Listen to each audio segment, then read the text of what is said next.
சாத்தான் கொடூரமான உருவம்னு நினைக்கிறீங்களா? இல்ல. வேதாகமம் சொல்லும் உண்மை, அவன் மிக அழகானவன். அவன் பெயர் லூசிபர், விடியற்கால வெள்ளி. பரலோகத்தின் மிக உயர்ந்த தூதனாக அவன் படைக்கப்பட்டான். எசேக்கியேல் 28 படி முழுமையான அழகும் ஞானமும் கொண்டவன். நவரத்தினங்கள் பதித்த ஆடையே அவன் அடையாளம். ஆனா அந்த அழகுதான் வினையாச்சு. கர்வத்தினால் தேவனுக்கு மேலாக உயர துடித்தான். அந்த கர்வமே வீழ்ச்சியாச்சு.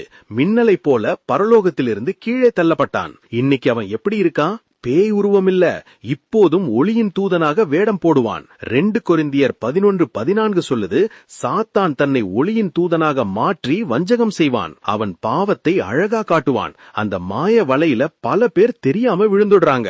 அழகு அவனோட ஆயுதம். அவன் ஒரு வஞ்சகன். அழகான எதையும் நம்பி ஏமாந்திடாதீங்க. உன் அழகினால் உன் இருதயம் மேட்டிமையாயிற்று. இதுதான் வேதாகமம் சொல்லும் உண்மை. எச்சரிக்கையா இருங்க. இன்று நீங்க அனுபவிக்கிற வலி நாளை ஆசீர்வாதமா மாறும். இயேசு உங்களை கைவிட மாட்டார். இது உங்க மனச தொட்டிருந்தா ஆமேன்னு கமெண்ட் பண்ணி ஒருத்தருக்காவது இதை ஷேர் பண்ணுங்க.